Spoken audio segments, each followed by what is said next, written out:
Hello everybody, this is Evan with Tabletop Gaming Guild, and today I'm bringing you a review of Darkridge Reunion, a killer party game by Starlux Games.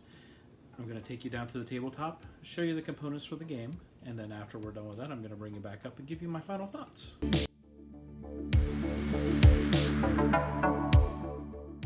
Alright, so I'm bringing you down to the tabletop here to show you the components for Darkridge Reunion. I can't really take you through a lot of the game just because of the style of game it is, being a party game. It's a very long process to play with the game. It takes anywhere from 60 to 90 minutes, which is the what the box says for playtime. And then once you follow into the rule book here, which I'll go over a couple things in here, it'll take you through the different acts of the game and their times, so it's going to progress very quickly. But I can't really take you through it, like I said, just because just the style of the game, it just doesn't really work for a review video like this. What I can do is just talk about the different pieces of it, and I'm going to talk about the different acts that are in the game, and then you can kind of piece together and see if this is kind of what you're looking for here. So what I'm going to start with here is the stack of ID cards, so to speak. So this is the key part of the game here. So there's a whole stack of them and many different characters that you can be on here, and the lanyards here are different colors.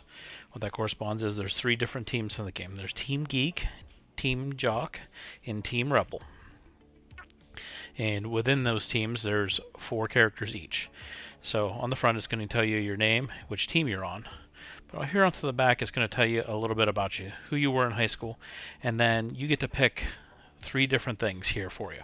So like Dana here, you can choose to be the hacker, software engineer, or work in cybersecurity. And it's going to give you a little bit of things here, and that's going to tell you during each act what you want to do.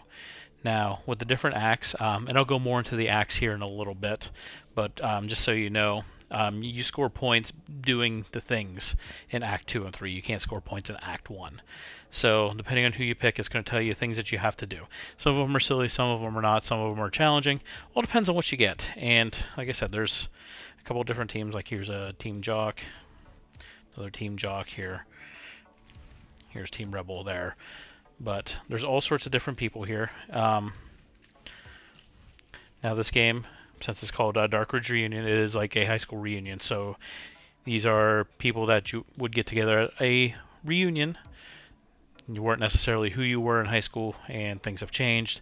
And these cards here are going to tell you kind of a little backstory about you and things you want to do. Now what's really nice here is there's a little slip here that you can actually put cards into, which is going to go with a couple of these things here, which I'll go over here in a little bit. Okay?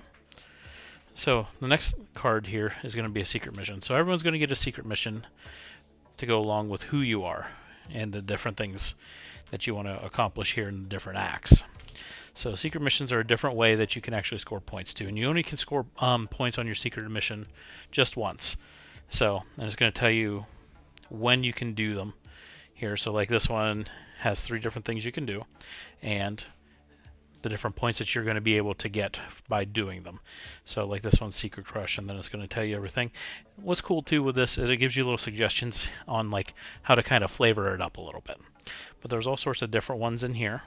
Now the important one here is the slasher here. So they're the one that's going to have the knife right here, and that's going to be able to kill people with that knife.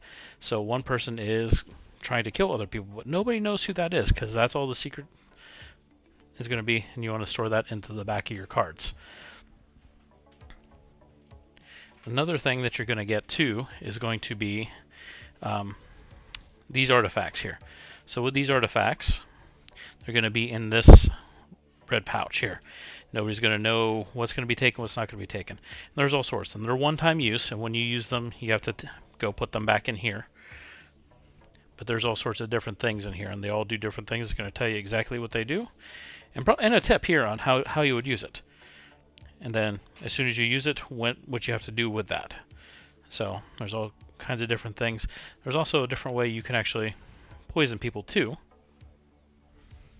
so as a secondary way to get rid of people if you your card tells you to do that or your secret mission goes to that. So what happens when you die?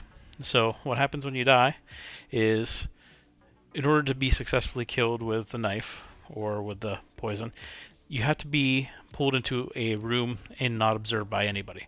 So the game recommends to have at least 3 rooms that you can play in, but more if possible. So if you're the killer, you want to get somebody into a room alone, you need to touch them with the knife. The knife turns on and off. It has to be on. And then once you do that, they're dead. So they'll actually have to take their identity here out of this. They're going to come back to the central location and get one of these cards. So these are the ghost cards, different ghost objectives. They're going to be kind of hidden with this card here. I'm just going to tell you, Ghost are a secret 4th team, and they can go score points also. Ghost, collect these objectives, and most of them are pretty absurd, but every time they do it, they are worth 2 points. And as soon as they complete one, they put this back, they draw another one, and they keep on going.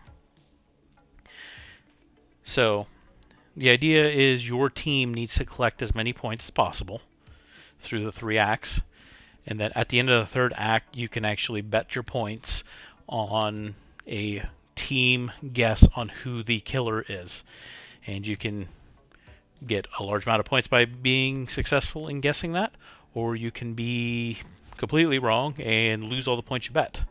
So that's this in a nutshell here with all these items. So I'm going to talk here a little bit about the different acts. So the different acts here, they're all laid out here. The rules are actually nicely laid out, so onto the front, and it just kind of pulls this way.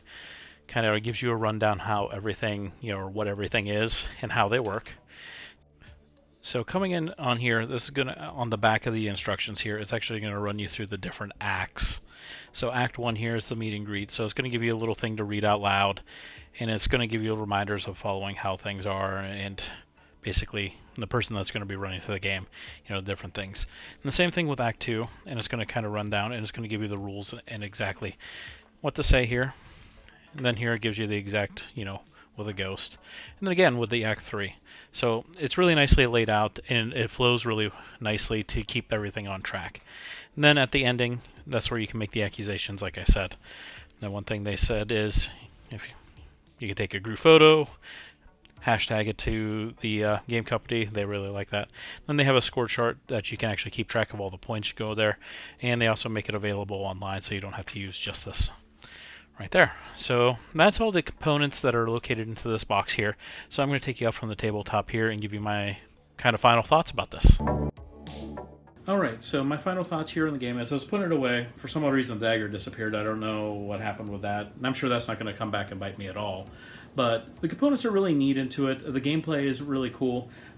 Biggest downfall I have for this game is a higher player count. It needs at least 6 into it. But if you can get the player count, it's going to be actually really, really fun. So if you want a different kind of party game that's not Cards Against Humanity or something else like that, you want something a little more interactive, this would be something that you would want to look at. I'm doing something right now. What do you do? Huh? What's that?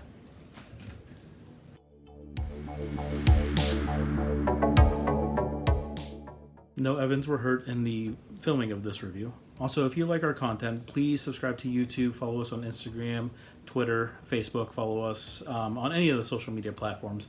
Like and subscribe to all of our content so you can see more.